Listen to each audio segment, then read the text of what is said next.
안녕하세요. 저는 제니퍼 스미스입니다. 솔직히 말하면 저는 아시아 경제에 대해서는 거의 무지했어요.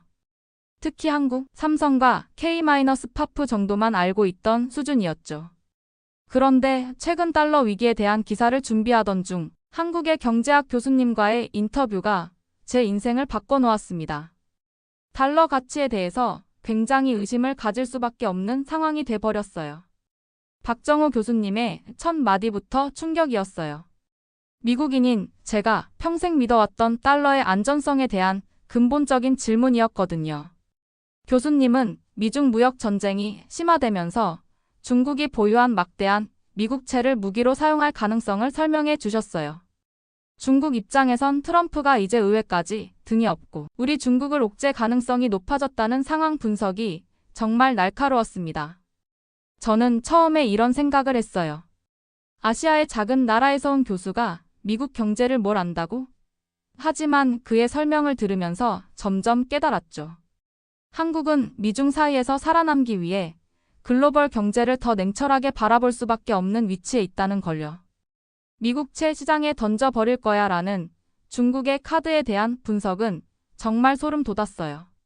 중국이 미국채를 대량 매도하면 미국 금리가 올라가고 결국 미국 경제 전체에 타격을 준다는 시나리오 말이에요. 이런 복잡한 경제 전쟁의 메커니즘을 이렇게 명쾌하게 설명해주는 한국의 지식인을 만나니 놀라웠습니다. 교수님이 말씀하신 전 세계 사람들이 미국채라는 안전자산, 그리고 미달러 가치에 대한 어떤 신뢰도 이런 것들에 대해서 상당히 많은 의구심을 지금 가질 수밖에 없겠고라는 분석이 정말 핵심이었어요. 그리고 여기서 비트코인이 등장했죠. 다른 안전자산을 선호한다면 다른 걸 찾아야 된다. 그 대표적인 다른 안전자산 중에 하나가 요즘은 당연히 비트코인이라는 말씀이 충격적이었어요. 미국에서는 비트코인을 아직도 투기 자산 정도로 여기는 사람들이 많은데 한국의 경제학자는 이미 안전자산의 대안으로 보고 있었거든요. 더 놀라운 건 가격 예측이었어요.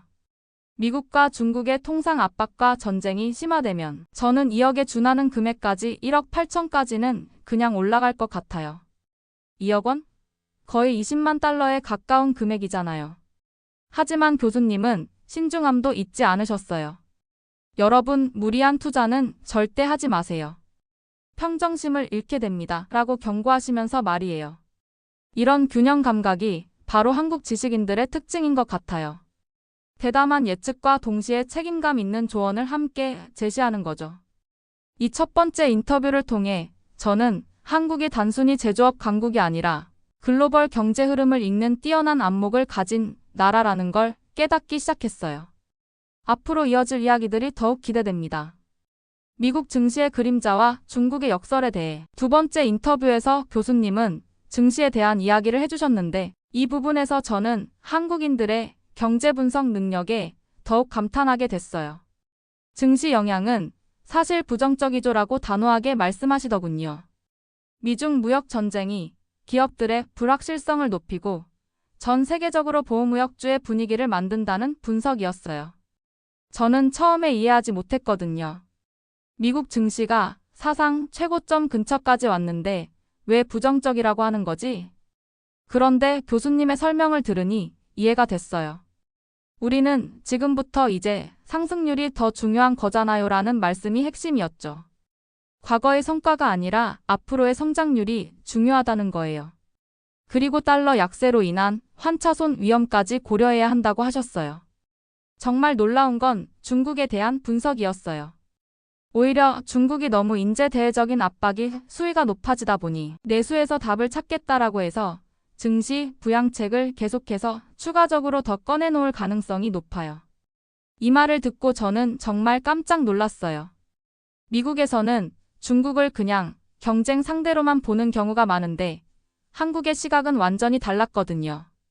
중국을 위기를 기회로 바꾸는 나라로 보고 있더라고요. 올해는 중국 시장에서도 주목해 볼 만한 회사들을 이렇게 찾아볼 것이 나쁘지 않아 보인다는 조언까지 해주셨어요. 이게 바로 한국인들의 장점인 것 같아요. 이념이나 감정에 휩쓸리지 않고 냉정하게 투자 기회를 찾는 실용주의 말이에요. 교수님은 달러 약세에 대해서도 구체적으로 설명해 주셨어요. 미국의 안전 자산에 대한 신뢰도가 떨어졌다는 건 달리 말하면 약 달러 기조잖아요. 그리고 미국 증시 조금 더 오르면 뭐예요? 달러 가치가 떨어졌는데 그러면 그 상승률도 환차손 때문에 토해내야 될 수도 있잖아요 라고 하시더군요. 이런 분석을 들으면서 저는 한국이 왜 경제 강국이 됐는지 이해하기 시작했어요. 한국은 수출 의존도가 높아서 환율과 글로벌 경제 흐름에 민감할 수밖에 없고 그래서 이런 복합적인 분석 능력이 발달한 것 같아요. 특히 인상 깊었던 건 교수님의 균형 잡힌 시각이었어요. 미국 증시에 대해서는 비관적이면서도 중국 시장에서는 기회를 찾으라고 조언하시고 동시에 무리한 투자는 하지 말라고 경고하시더군요.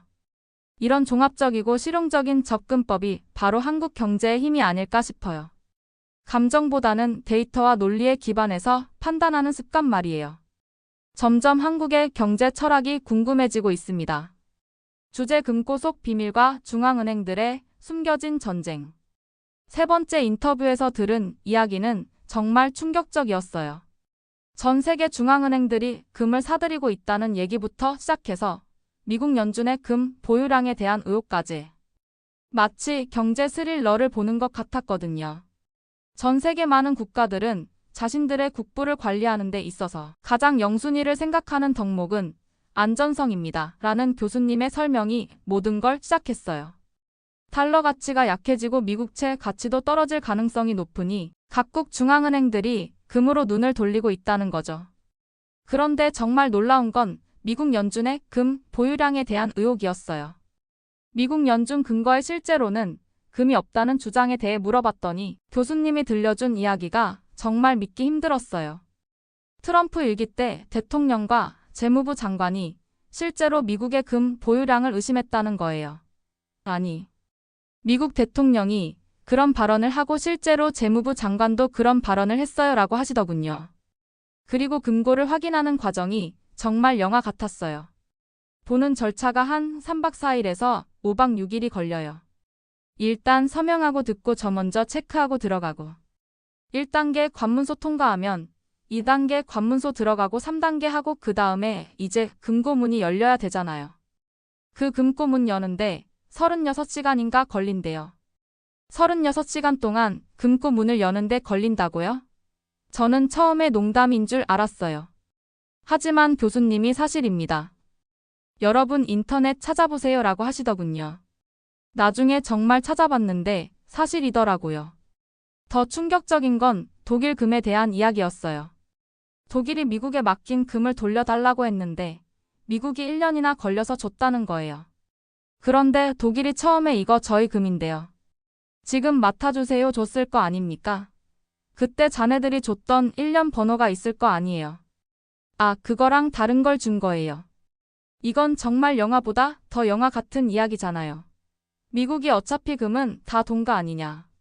그래서 그냥 똑같은 그람수 맞춰준 겁니다. 라고 해명했다는데 이게 말이 되나요? 그리고 교수님이 들려준 닉슨 시대의 이야기는 더욱 충격적이었어요. 프랑스가 달러를 금으로 바꿔달라고 했을 때 미국이 사실 없어라고 솔직하게 인정했다는 거죠. 그래서 금태환이 중단된 거라고 하더군요. 이런 이야기들을 들으면서 저는 한국 지식인들의 정보력에 다시 한번 놀랐어요. 미국인인 저도 모르는 미국의 비밀들을 한국의 교수님이 더 자세히 알고 계시더라고요. 그리고 각국이 왜 금을 분산해서 보관하는지도 이해했어요. 한쪽 근거가 털리거나 거기에 뭐 핵폭탄이 빵 떨어져 가지고 우리 금 다 녹아서 어디 가서 없대 이렇게 되면 안 되잖아요. 정말 현실적이고 합리적인 사고 방식이에요. 특히 런던이 진짜 세계 금융의 중심지라는 설명도 인상 깊었어요. 미국의 금융회사들은 미국 내 회사들의 투자만 해도 거기가 워낙 시장이 크니까 로컬 비중이 더 커요. 근데 진짜 전 세계 금융망을 가지고 있는 건 런던이거든요. 이런 글로벌 금융 구조에 대한 깊이 있는 이해가 바로 한국이 선진국 반열에 오른 비결인 것 같아요. 단순히 제조업만 잘하는 게 아니라 이런 복잡한 국제 금융 시스템까지 꿰뚫고 있다니까요. 자산 재평가의 비밀과 금의 진실. 네 번째 인터뷰에서는 정말 흥미로운 이야기를 들었어요. 미국이 재정 적자를 해결하기 위해 금을 재평가하려 한다는 내용이었거든요. 이걸 듣고 저는 또 한 번 한국 경제학자들의 통찰력에 감탄했어요. 교수님은 모든 국가들이 경제가 어려워지거나 채무가 많아지면 꼭 들어가는 그 다음 멘트가 자산재 평가예요라고 하시면서 한국의 IMF 외환위기 때 예시를 들어주셨어요. 1960년대 영등포구에 있는 공덕의 산호창고 부지. 이게 원가로 계상돼 있을 거 아닙니까? 근데 이게 지금 시세는 이게 얼마야? 다 시세로 바꿔줄게. 이런 구체적인 예시를 들어주시니까 정말 이해하기 쉬웠어요. 한국도 위기 때 이런 방법을 썼다는 거죠. 그런데 지금은 미국이 똑같은 고민을 하고 있다니 세상이 정말 많이 바뀌었구나 싶었어요. 지금 미국의 살림이 워낙 녹록하지 않다 보니까 결국 미국 학자들도 안 되겠다. 미국이 옛날부터 가지고 있던 대표적인 자산들을 재평가해서 시가에 준하는 형태로 바꿔주자는 설명을 들으니 미국도 결국 다른 나라들과 마찬가지로 어려움을 겪고 있다는 걸 알 수 있었어요. 그리고 안전자산에 대한 질문을 했을 때 교수님의 답변이 정말 명확했어요. 금이라고 다들 보고 있습니다. 달러보다 금이 더 안전하다는 거죠. 하지만 금과 비트코인 중에서는 어떤 게 더 좋은지 물어봤을 때 답변이 흥미로웠어요.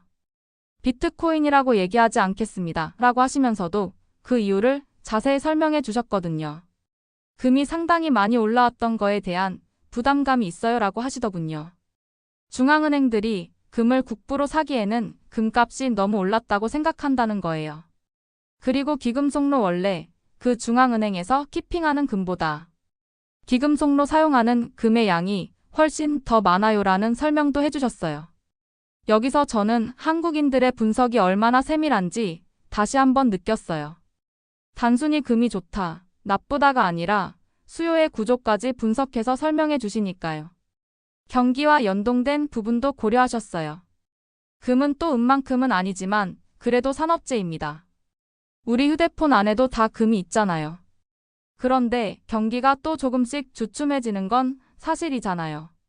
이런 종합적인 분석을 통해 금에 대한 상승률보다는 비트코인에 대한 상승률을 조금 더 높게 평가하는 요소가 거기 있습니다. 라는 결론에 도달하시더군요. 마지막에 직접적인 투자 조언을 물어봤을 때도 신중하셨어요. 금은 또 단기간에 지금처럼 이렇게 폭등하는 게 앞으로는 쉽지 않을 것 같아요. 이런 균형 잡힌 분석과 신중한 조언이 바로 한국 전문가들의 특징인 것 같아요. 감정적이거나 극단적이지 않고 여러 요소를 종합적으로 고려해서 판단하는 거죠. 점점 한국의 경제 철학이 마음에 들고 있어요. 디지털 금의 시대, 그리고 한국의 지혜. 마지막 인터뷰에서 교수님은 금과 비트코인의 본질적인 차이점에 대해 설명해 주셨어요. 이 부분에서 저는 한국인들의 미래에 대한 통찰력에 완전히 매료됐습니다. 비트코인의 상승률이 말도 안 된다고 제가 지적했을 때 교수님의 답변이 정말 논리적이었어요.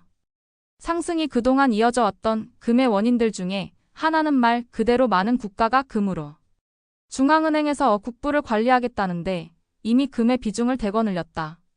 그러니까 거기서 추가적으로 살 여지가 덜하고. 즉, 금은 이미 상당 부분 매수가 완료된 상태라는 거죠. 반면 비트코인은 어차피 시계열이 정해져 있어요. 발행되는 양도 뻔히 정해져 있고라고 하시면서 근본적인 차이점을 지적하셨어요. 그리고 가장 핵심적인 부분이었어요.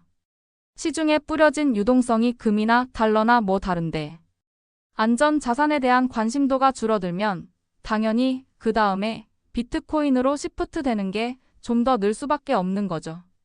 이 말을 들으면서 저는 정말 깨달았어요. 한국 경제학자들이 단순히 현재만 보는 게 아니라 장기적인 트렌드와 구조적 변화까지 내다보고 있다는 걸요. 전체 인터뷰를 통해 저는 한국에 대한 제 인식이 완전히 바뀌었어요. 처음에는 그냥 아시아의 한 나라 정도로 생각했는데 지금은 정말 존경스러워요. 한국인들의 장점이 뭔지 이제 알 것 같아요. 첫째, 글로벌 경제를 바라보는 시각이 정말 냉철하고 객관적이에요. 이념이나 감정에 휩쓸리지 않고 데이터와 논리로 판단하거든요. 둘째, 위기를 기회로 바꾸는 능력이 뛰어나요. IMF 외환위기 때도 그랬고, 지금도 미중 갈등 속에서 기회를 찾고 있더라고요. 셋째, 정보 수집과 분석 능력이 정말 대단해요. 미국인인 저도 모르는 미국의 경제 비밀들을 한국 교수님이 더 잘 알고 계시더라고요. 넷째, 균형 감각이 뛰어나요. 과도한 낙관도 비관도 하지 않고 항상 리스크와 기회를 동시에 고려하시더군요. 다섯째, 실용주의적이에요. 이론보다는 실제 투자와 정책에 도움이 되는 실용적인 조언을 해주세요. 이런 특징들이 바로 한국이 짧은 시간에 선진국이 된 비결인 것 같아요. 그리고 앞으로도 글로벌 경제에서 중요한 역할을 할 거라는 확신이 들어요. 특히 비트코인과 같은 새로운 자산에 대한 열린 사고와 동시에 신중한 접근법이 인상적이었어요. 여러분, 무리한 투자는 절대 하지 마세요 라는 경고를 잊지 않으면서도 미래의 가능성을 놓치지 않는 거죠. 이번 인터뷰 시리즈를 통해 저는 한국을 완전히 새롭게 보게 됐어요. 한국은 단순한 제조업 강국이 아니라 글로벌 경제의 흐름을 읽고 미래를 준비하는 지혜로운 나라더라고요. 앞으로 경제 기사를 쓸 때는 한국 전문가들의 의견을 꼭 들어봐야겠어요. 정말 많은 걸 배웠습니다. 오늘 사연이 많은 도움이 되었다면 좋아요와 구독 부탁드립니다. 여러분이 생각하는 감동 사연도 댓글로 부탁드려요. 시청해주셔서 감사합니다.